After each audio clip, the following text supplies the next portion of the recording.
So World of Warships has a lot of different moments and makes you feel a lot of different things. Now and then you find this moment when you end up almost choking in laughter for some really stupid reason.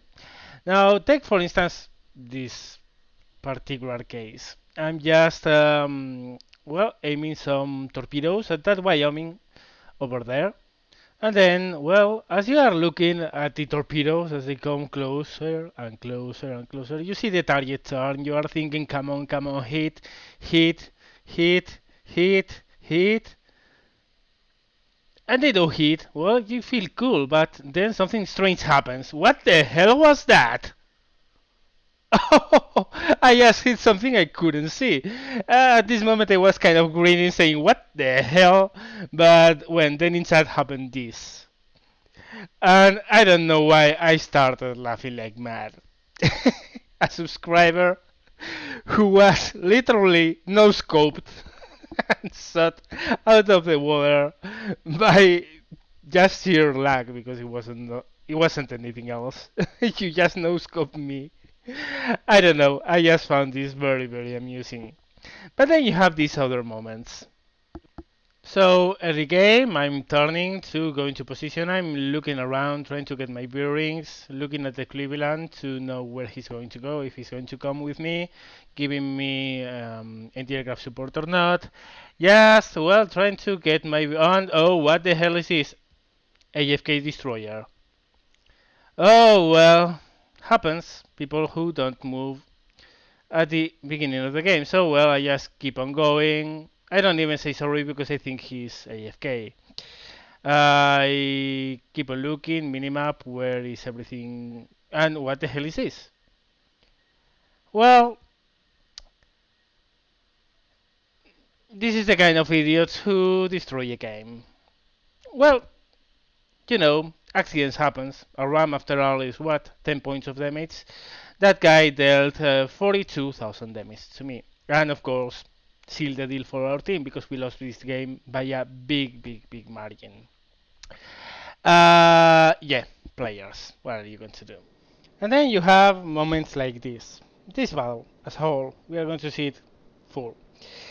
Beginning of the game, I'm going to move close to the Fuso because, well, they have a career, we don't. That's a big problem because they will know all our movements while we don't. Now, that Independence has a standard loadout of fighters, bombers, and torpedo bombers. So he's going to be able to strike our ships while we can do mostly nothing to stop them. However, we do have three Clevelands, kind of balances it out. And as I see now, Cleveland is moving close to this Fuso, and they were elsewhere. Well, I'm not Cleveland, a Cleveland. I don't have the area AA a Cleveland has, which is murderous for enemy planes. But I do have some, and I do have the anti-air ability, so I'm going to stay close to this Fuso just in case it comes into attack. We are moving east, and yeah. This game, of course, is a game that won't make me feel well. That's because we are not going to win. Spoiler, spoiler. And I think this video highlights an issue with this game mode in World of Warships. This is a standard game in which you have 20 minutes to either kill the whole enemy team or to cap. Which is very nice if you are winning from the beginning, you start by winning, then you maul the enemy, then you destroy the enemy team, you win. Or you win a flank, you push hard, you enter the cap, you defend it, you win. But what happens if the enemy starts winning and somehow a few of you are good enough to stop them so they don't win, and then you strike back? Then you don't have time to win. And that's unfair. And that's what's going to happen in this game. We are going to start losing, and we are going to make a stand. And the end is going to be really disheartening. But well, still was a fun game, and I think it's a really good portrayal of first the issue I mentioned with the game mode, which I think exists. I think standard game mode should have 5 more minutes. Just for that, because if you are in the team that starts by losing but then makes a stand, holds out, stops the enemy and strikes back, then you aren't given the chance to win because you don't have time. You don't literally have time to strike back. And second, because I think this is a very good portrayal of the Aoba class cruiser. Now, this cruiser is a tier 6 Japanese cruiser. It has 6 8-inch guns. And while a lot of people think the Cleveland is better, I do actually think this ship is better than the Cleveland. It's not better in a 1v1, let's first put that in the clear. But in a group of ships, I think it's able to deal more damage. And that's because of the weapons. Now the Cleveland is a high explosive spammer like no other. It has 12 guns, they shoot insanely high, a rate of fire, but they don't have particularly high penetration, so you are shooting AT all the time unless you are really close to the enemy. And the cells take forever to reach the enemy. So yeah, you can see most of those cells are from Clevelands and they are not hitting anything. Meanwhile, the 8-inch guns of the Japanese cruisers can do that, which are 2 Citadels and an Omaha, 12,000 damage. And in the following shoot, yet another Citadel, and yet another Citadel. And short work of an enemy cruiser just by dealing Citadels. And that's the thing with this ship. It has very high cell velocity, so aiming at long ranges is not that complicated, while with the Cleveland is a nightmare. And it achieves penetrations on enemy cruisers with a really good chance to do it. I mean, 8-inch guns are able to penetrate all cruiser armor at the tiers you are going to find. So overall, and also this thing has torpedoes, so closing you can rely on those. So overall, as a ship, I find the Aoba is actually a better ship than the Cleveland. Of course, it's not as easy to to drive around as a Cleveland, and it's not as fun. The Cleveland is a fun boat like no other. You sail around just shooting and spamming cells. You set everything on fire. You get a lot of burning damage. Yeah, that's fun, but I actually think the Japanese cruiser, I mean, it's a totally different playstyle. May not be as fun for most people. For me, at least, it is. But I have because I actually moved past this ship. I already have a Miyoko. Yeah, I actually think this ship is I'm not going to say better, but if it sticks to its strengths, it's going to be the Cleveland. Of course, its strength. There you go, another Citadel. Of course, its strengths being remain at long range, wiggle around, so the enemy return fire is ineffective while you put all your shots on mark. Anyway, we have lost both our destroyers and a cruiser. They have lost a cruiser and a battleship, and they are about to lose another battleship because I'm going to secure this kill. There you go. That was a theft, but whatever. Still, things are not looking particularly good, especially down south. As you can see, we have 3 ships in the south side of the map. And while in the north we are making more or less a stand, keeping them at hand, things are not going to look as good in a second. Meanwhile, well, that Cleveland is at range. You can see, at long range I'm able to put accurate gunfire on him. RNG, however, now and then denies you the hits, but whatever. Another Cleveland and a Congo. So those are 2 destroyers, 1 battleship, 3 cruisers, and yeah, we are outmatched here. So it's going to be a matter of staying defensive down here and try to hold them and beat them. Some hits on the Cleveland, opening up again. Situation is not good. One of our battleships is lagging behind. We can't do a lot. I can't do a lot to support him because yeah, we need to keep our range because of those Clevelands. If we move close, well, the rate of fire is going to murder us. Shooting at the Congo. As you can see, I'm shooting AP.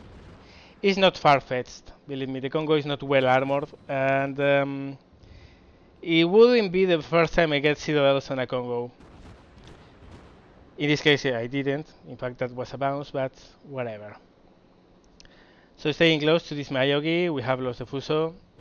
It was a done deal, he was dead. I mean, we're gonna do a whole lot to help him. And things are looking not really well. We are 5 ships down, they are 4 ships down, and they are much stronger than us up here. Look at that. Those are 2 battleships, several cruisers. No, this doesn't look really good. However, they are a little bit distracted because the South Force is pushing into the cap. So they are not really coming for us. Had they come for us, things would have probably been different. But as it is, we are mostly supporting the Southern Front by laying fire on these ships from this range. Now that's a New Mexico. The New Mexico I'm not going to pen at this range no matter what. So I changed to AT, and I'm going to hope for some fires and some damage on the enemy. That's going to fall, yeah, way short. I overestimated the enemy speed, so I adjust, open up again.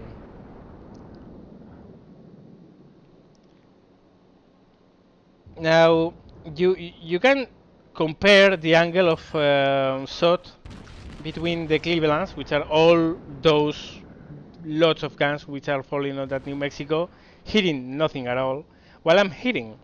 And again, that's the point of the AOBA. With the AOBA, you are going to hit because you don't need to lead the target a lot. Meanwhile, with the Cleveland, you really need to lead the target a lot. And any maneuver they do at long range, if you are shooting at a target and the target maneuver, you are going to miss your shot altogether. The Cleveland starts being murderous at ranges under 10, 9 kilometers, where they don't have to lead a lot, and where their insane rate of fire starts massacring enemies. But at long range, no, it's not as good. There you go, you can see they are missing everything I'm hitting all the time, so yeah. Anyway, I was moving south to try to support the Southern Force, but yeah, that New Mexico down there is lone, and he's going to die because look at that. He has to deal with 4 enemies. If I move south, I'm going to die. So I leave him to die because there's no other option, and I turn to keep on the engagement on the North forces. Now we are 6-5, and soon we are going to lose that battleship, and we are going to be 1 ship less even than what we are now. Cleveland down up north, and the New Mexico is moving away, so I switch targets, I switch to AP. And again, look at all those almost vertical falling shots. They are missing all the time. That's our Clevelands. Meanwhile, well, my first shot was a miss. But you can see any maneuver of the Cleveland is throwing off the aim of those Clevelands. Meanwhile, with these high velocity guns, which take only 8 seconds to reach the target, I'm starting to get hits. 4 hits, quite a lot of damage. Meanwhile, Cleveland's still missing. I did miss my own shot, but again, well, the enemy is maneuvering, it's normal. Some shots are going to miss. But these ones won't. More hits. Not particularly damaging ones, that's the problem with AP. You need to hit armored parts to deal some damage. Okay, slipped out of sight, but I got 2 more hits on him. He's low on health, so I turn around and I start following him. I want to detect him again and try to hit him. I look around to get an idea of how my fellow team members are doing. The Cleveland is almost dead, and oh, look at that. Destroyer. Some torpedoes coming. I take a look. I notice that if I keep on going straight, I'm going to be able to avoid them. And now I'm going to start wiggling because I don't want to eat another torpedo spread. And this is another of the very good things about the AUBA. The 8-inch guns, oh, they do so much damage with 80. Look at that. Look at that. And now he's dead. So with the destroyer gone, one less enemy, we have that cruiser up there, and oh, New Mexico, that's bad news. He's almost full health. So, well, I have Haiti loaded, so I shoot him up.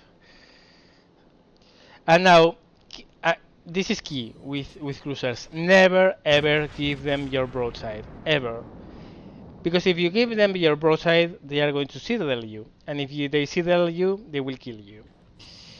Meanwhile, if you give them an end-on approach, they still can citadel you from the front, but it's much more difficult. They need to get a lot luckier to get a citadel. And yeah, your rate of fire will trump their ability to hit. Cleveland over there, I prioritize him because he's very low health. And of course, the sooner I kill him, the better. I spread fire a little bit because I see he's maneuvering. Switch attention to the battleship because I think one more hit is going to kill that Cleveland. I got a hit, but I didn't sink him. Lucky shot. Now, as you can see, I'm giving the battleship a purely end-on look. Again, don't give them your broadside because then you are going to die. Shooting again at the Cleveland. And those are going to miss. Yeah. Adjust. Open up again. Switch my attention to the battleship because I don't want him to shoot at me. Cleveland is dead. And now all we need to do is to kill this New Mexico. He's burning fiercely. Now I'm giving him a broadside here. Mostly I'm not heading directly for him, but that's because his guns weren't aiming at me. Otherwise I would have turned my ship to face directly to him. And there you go, he's dead. Now battleships are supposed to be the counter to cruisers, but honestly I think that if a cruiser is intelligent and gives the battleship a purely end-on look, the cruiser actually has the ability to either severely damage the battleship or to downright kill it before the battleship is able to kill the cruiser. I don't think that's totally fair, but it's the way it works right now. I think fire damage particularly fire damage is overdone in World of Warships. But well, it's better. Probably we will see some changes and fixes to the damage model. We'll see. We don't know. But currently, I think battleships are a little weak to smart cruisers. To dumb cruisers, the cruisers are going to die because, yeah, citadels. But if you give a pure end-on look to the enemy ships, to the enemy battleship, they don't stand a chance to citadel you. So yeah. So well, now things are looking much more brighter. We are 2 ships over the enemy. However, we have a problem, and that's we have 3 minutes left. And of course, that Congo is not going to be as stupid to head directly for our cruisers. So he's going to try to make a run for it and survive. And by surviving, he will deny us the win. We can't cap anymore. Capping takes roughly 3 minutes. 3 minutes for one ship. We are far away from cap. Yeah, this is looking like a draw. And yeah, you can look at my performance: 4 kills, 3 damn planes shot down, 4 citadels. Our team managed to stop a very serious enemy push. We were behind. We actually came back in this game. We did a great comeback, but we don't have the chance to win. We simply don't, and that's unfair. This game needs at least 5 more minutes. to avoid these situations. Because again, yes, if you start by winning, you end up winning.